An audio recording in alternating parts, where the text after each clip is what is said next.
जय हिंद दोस्तों। आपका अपना YouTube channel online study hub में स्वागत है। दोस्तों, अगर आप लोगों बिहार पुलिस की तैयारी करते हैं, अगर आप लोगों को सपना वर्दी पाने का है तो यह वीडियो ज़रूर देखें। यह वीडियो जो है खान सर द्वारा निकाला गया पुस्तक सामान्य ज्ञान का पॉकेट जीके है, जो कि हम लोग मध्यकालीन भारत का जो सीरीज देख रहे थे उसी का अगला वीडियो है। इससे पिछला वीडियो में हम लोगों ने बहमनी राज्य तक देखे थे। अब जो होगा उत्तरवर्ती राज्य को देखेंगे। उत्तरवर्ती राज्य में बरार पहला राज्य था, जिसकी दो राजधानियां थी, एलिचपुर और गाविलगढ़। 1484 ईस्वी में स्वतंत्रता की घोषणा किया इसने, जिसका संस्थापक फतेह उल्लाह खां इमाद अल मुल्क था। यह धर्म परिवर्तन मुसलमान था। 1574 में अहमदनगर के मुर्तजा निजाम शाह ने इसे अपने साम्राज्य में मिला लिया। देखिए, बरार को अहमदनगर में मिला लिया गया। फिर बीजापुर देखते हैं। अब बीजापुर के कुछ शासकों का नाम दिया गया है, जिसका क्रम है यूसुफ आदिल शाह, जो बीजापुर का संस्थापक था। फिर इस्लाम शाह आया, उसके बाद इब्राहिम शाह, उसके बाद अली आदिल शाह आया, इब्राहिम द्वितीय, मोहम्मद अली आदिल शाह, सिकंदर शाह। सबसे अंतिम में सिकंदर शाह बीजापुर का शासन किया था। बीजापुर का गोल गुंबद का निर्माण अली आदिल शाह ने करवाया था। गोल गुंबद में मोहम्मद आदिल शाह का मकबरा है। देखिए, गोल गुंबद में मोहम्मद आदिल शाह का मकबरा है। आगे देखते हैं। इब्राहिम द्वितीय आदिल शाही वंश का महानतम शासक था। उसे जगत गुरु तथा अकला बापा कहा गया। इसने किताबे नौरस की रचना किया। देखिए, किताबे नौरस की रचना जो हो जाएगा इब्राहिम द्वितीय ने किया था, जिसे जगत गुरु और अकला बाबा कहा गया है। इसके शासनकाल में फरिश्ता ने ऐतिहासिक ग्रंथ तारीख फरिश्ता की रचना किया। देखिए, तारीख फरिश्ता पुस्तक है जिसकी लेखक फरिश्ता है। सिकंदर शाह के काल में शिवाजी का उत्कर्ष हुआ। औरंगजेब ने 1686 ईस्वी में बीजापुर को मुगल साम्राज्य में मिला लिया। देखिए, बीजापुर को मुगल साम्राज्य में औरंगजेब ने 1686 में मिलाया था। अब अहमदनगर के बारे में देखते हैं। अहमदनगर के निजाम शाही राजवंश का संस्थापक मलिक अहमद 1490 में स्थापना किया। इसकी उपाधि निजामुल मुल्क था। देखिए, मलिक अहमद ने निजामुल मुल्क की उपाधि धारण किया। अहमदनगर के शासक हुसैन निजाम शाह के समय त्रिकूट, बीजापुर, गोलकुंडा और अहमदनगर पर आक्रमण कर उसे बुरी तरह से लूटा था। इसके प्रत्युत्तर में हुसैन निजाम शाह ने भी अहमदनगर, बीदर, गोलकुंडा तथा बीजापुर राज्यों का एक संघ बनाकर 1565 ईस्वी में विजयनगर को तालीकोटा या राक्षस तंगरी के निर्णायक युद्ध में पराजय किया। विजयनगर को नष्ट भ्रष्ट कर दिया। देखिए, 1565 ईस्वी में तालीकोटा का युद्ध हुआ, जिसमें विजयनगर अकेले अहमदनगर, बीदर, गोलकुंडा और बीजापुर राज्यों से युद्ध किया था। आगे देखते हैं। अहमदनगर पर मुगलों का प्रथम आक्रमण मुर्तजा निजाम शाह के काल में हुआ था। मलिक अंबर अहमदनगर का एक योग्य वजीर था। उसने दक्षिण में टोडरमल की भू राजस्व व्यवस्था को लागू किया था। शाहजहां ने 1633 ईस्वी में अहमदनगर को मुगल साम्राज्य में मिला लिया।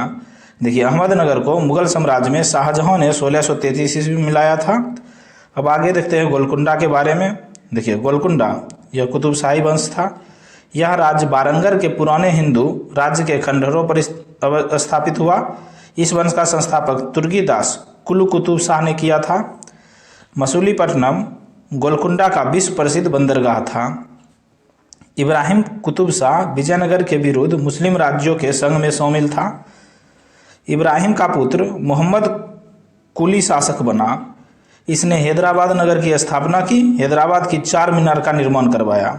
देखिए, हैदराबाद में 4 मीनार का निर्माण मोहम्मद कुली नामक शासक ने करवाया था। मोहम्मद कुली को दक्कनी उर्दू या हिंदवी का जन्मदाता माना जाता है। कुतुबशाही वंश का अंतिम शासक अबू हसन था। 1687 में औरंगजेब ने मुगल साम्राज्य में मिला लिया।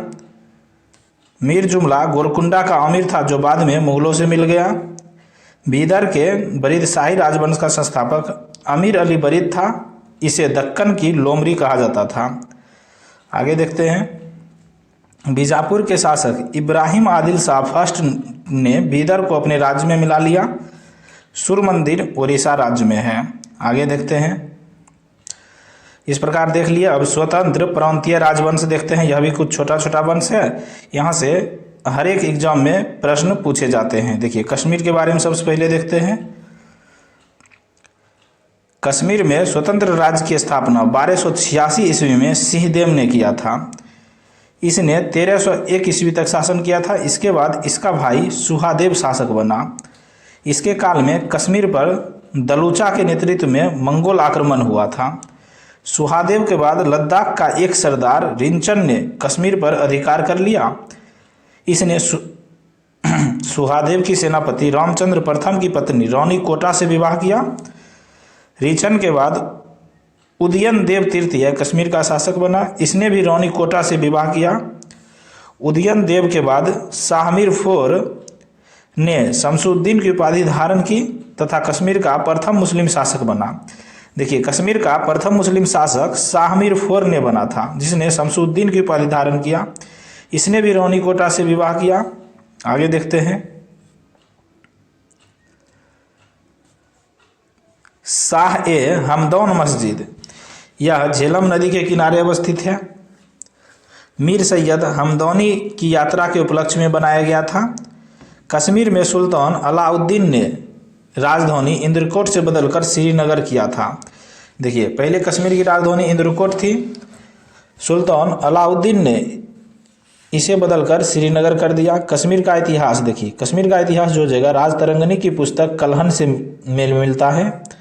शाहमीर वंश का वास्तविक संस्थापक सुल्तान शहाबुद्दीन को माना जाता है।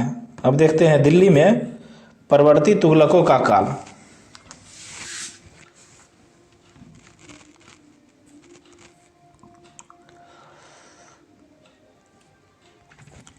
दिल्ली में परवर्ती मुगलों तुगलकों का काल देख लेते हैं।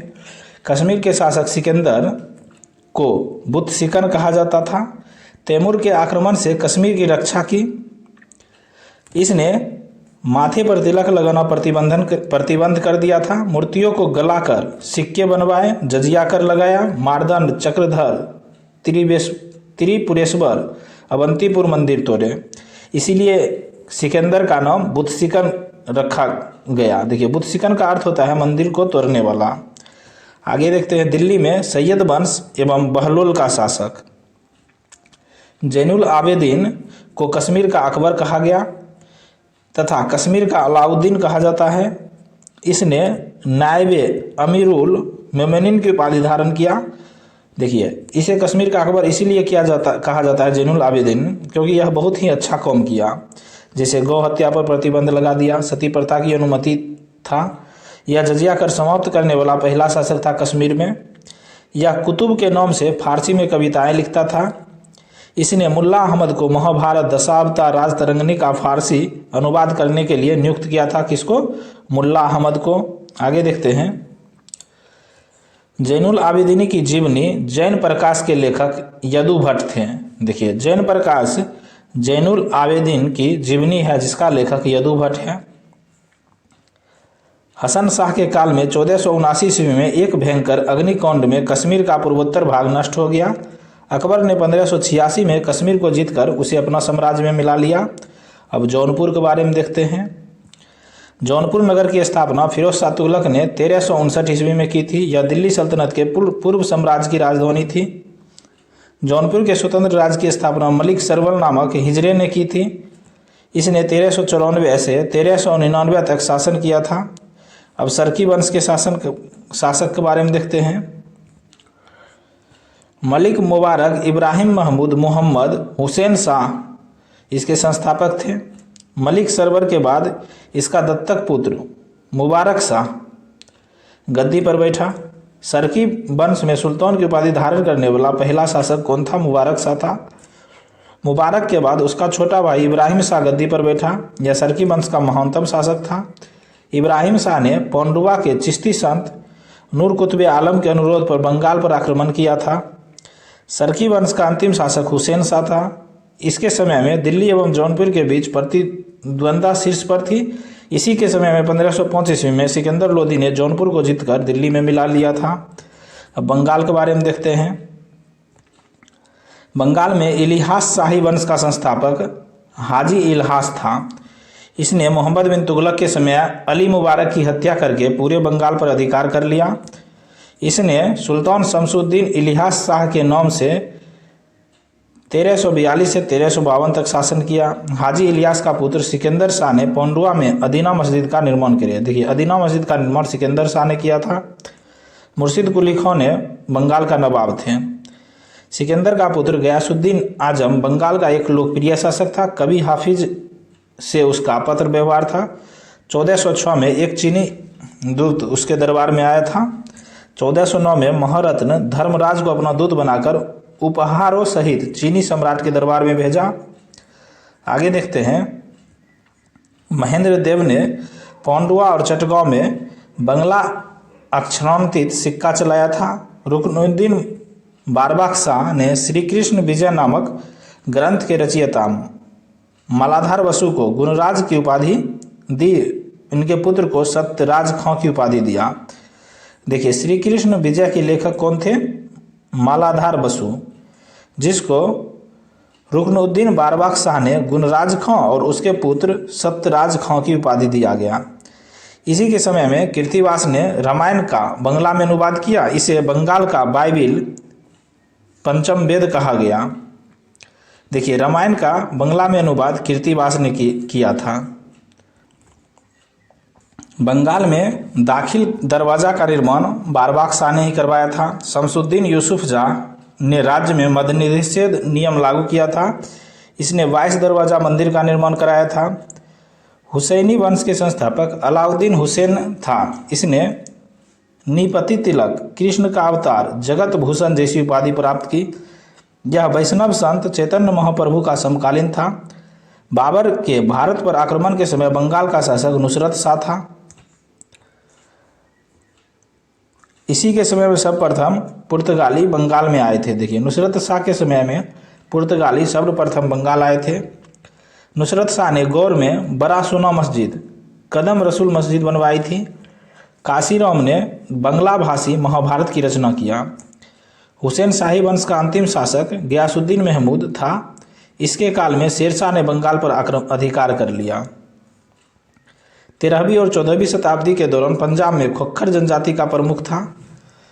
चीन पर शासन करने वाला अंतिम शाही राजवंश किंग राजवंश था। आगे देखते हैं मालवा के बारे में। देखिए, मालवा 1401 से 1531 ईस्वी तक स्वतंत्र रहा। मालवा का राज्य नर्मदा एवं ताप्ती नदियों के बीच पठारी भाग में स्थित था। गुजरात का पड़ोसी था। देखिए, मालवा जो जगह गुजरात का पड़ोसी था, यह नर्मदा एवं ताप्ती नदियों के बीच स्थित था। मालवा के स्वतंत्र राज्य की स्थापना 1401 में दिलावर खां गौरी फिरोज शाह तुगलक का सूबेदार था, जिसने किया था 1401 ईस्वी में। दिलावर खां के बाद उसका पुत्र अलप खां 1406 में गद्दी पर बैठा। इसने सुल्तान होशंग शाह की उपाधि धारण किया।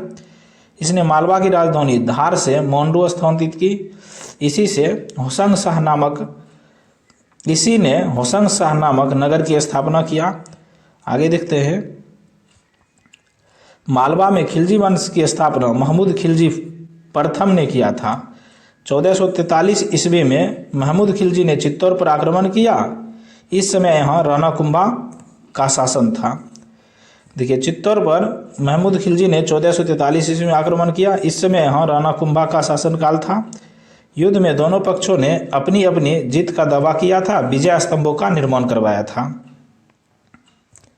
महमूद खिलजी ने मांडू में 7 मंजिला विजय स्तंभ बनवाया। राणा कुंभा ने चित्तौड़ में कीर्ति स्तंभ का निर्माण करवाया। कीर्ति स्तंभ को हिंदू देवदास देवशास्त्र का चित्रित कोष कहा गया। फरिश्ता ने महमूद खिलजी के विषय में लिखा है, इस तरह शिविर उसका घर बन गया, युद्ध स्थल आरामगाह। देखिए, महमूद खिलजी के विषय में फरिश्ता लिखा, इस तरह शिविर उसका घर बन गया और युद्ध स्थल आरामगाह। महमूद खिलजी सेकेंड ने 1510 से 1531 तक शासन किया। इसने मेदिनी राय को अपना वजीर बनाया। 1531 में गुजरात के शासक बहादुर शाह ने मालवा को अपने साम्राज्य में मिला लिया। 1531 में गुजरात के शासक बहादुर शाह ने मालवा को अपने राज्य में मिला लिया। मुगल सम्राट अकबर ने 1562 में मालवा को बाज बहादुर से जीतकर अपने साम्राज्य में मिला लिया।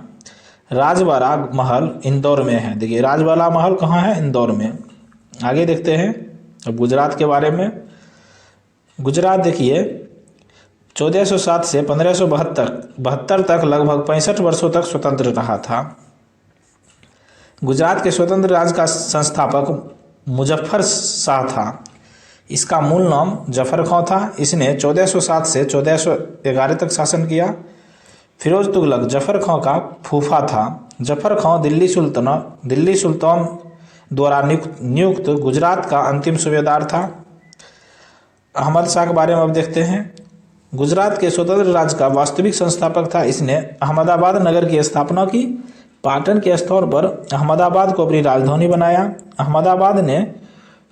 अहमद शाह ने उत्तरी गुजरात के सिद्धपुर के अनेक मंदिरों का विनाश किया।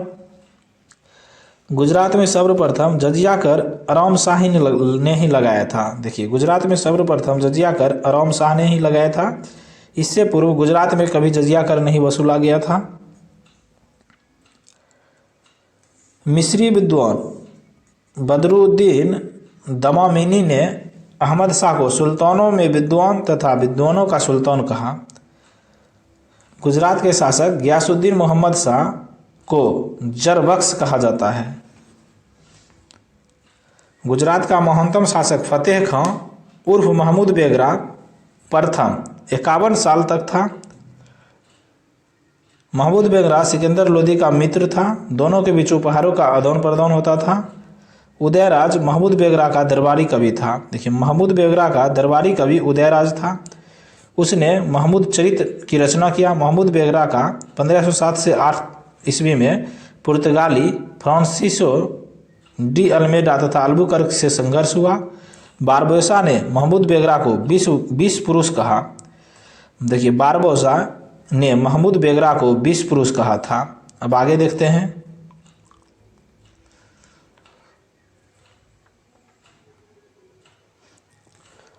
महमूद बेगरा के पुत्र मोहम्मद शाह सेकेंड को भारत में हज यात्रियों से किराया नहीं लिया था। बाई झाओ उसके दरबार की प्रमुख नर्तकी थी। गुजरात का अंतिम महान शासक बहादुर शाह था। यह गोहिल राजपूत कन्या लक्ष्मीबाई से पैदा हुआ था। बहादुर शाह के समय में पुर्तगाली राज्यपाल नूनो डी कुन्हो ने द्वीप पर आक्रमण किया, लेकिन बहादुर शाह ने उन्हें पूर्णतः पराजित कर दिया। इस विजय के उपलक्ष्य में उसने द्वीप के बुर्जे बहादुर शाही का निर्माण करवाया। 1572 में अकबर ने गुजरात को मुगल साम्राज्य में मिला लिया। देखिए अकबर ने गुजरात को मुगल साम्राज्य में 1572 ईस्वी में मिलाया। अब मेवाड़ के बारे में देखते हैं। देखिए मेवाड़ में सिसोदिया वंश ने शासन किया था। सिसोदिया वंश के राजपूत सूर्यवंशी कुल से अपना संबंध बताते हैं। सिसोदिया वंश का शासन मेवाड़ पर था। मेवाड़ पर हम्मीर देव ने सिसोदिया वंश की नींव रखी। उसने 1326 से 1364 ईस्वी तक शासन किया। देखिए मेवाड़ के शासक के बारे में कुछ है। हम्मीर देव, उसके बाद क्षेत्र सिंह आया, लाखा, मोकल, राणा कुंभा, उदा, रायमल, सबसे अंतिम में राणा संगा। आगे देखते हैं। मेवाड़ की राजधानी चित्तौड़ या उदयपुर था। राणा कुंभा ने विजय स्तंभ का निर्माण अपनी विजयों के उपलक्ष्य में करवाया था। राणा कुंभा संगीत का सर्वाधिक शौकीन था।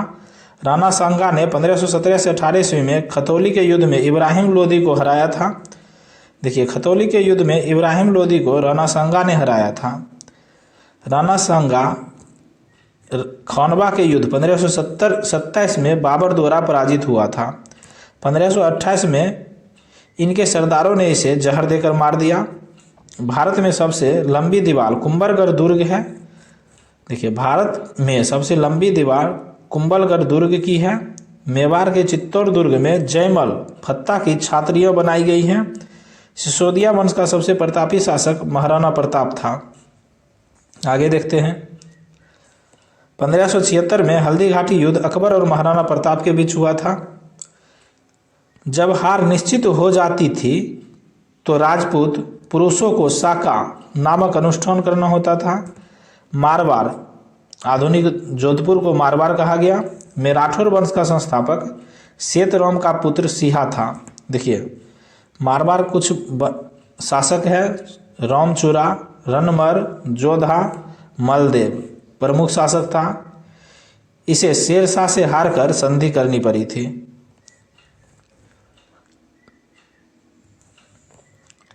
जोधपुर के किले का निर्माणकर्ता राव जोधा था।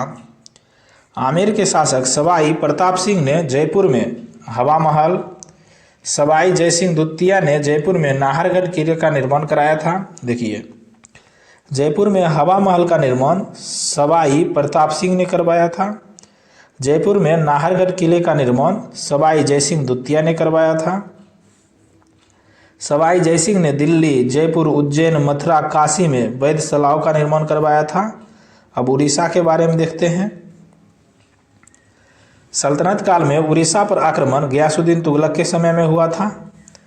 उड़ीसा के स्वतंत्र राज्य के संस्थापक अनंत वर्मन था। इसने उड़ीसा में गंग वंश की नींव डाली थी। आगे देखते हैं नरसिंह वर्मन प्रथम।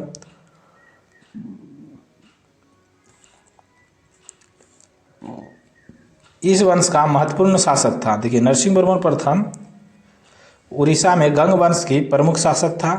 इसने मुस्लिम आक्रमण का सफल प्रतिरोध किया, जिसे कारण इसे हम्मीर मद मर्दन की उपाधि प्रदान की गई। नरसिंह प्रथम ने कोणार्क सूर्य मंदिर का निर्माण करवाया, जगन्नाथ मंदिर का निर्माण का कार्य पूरा करवाया।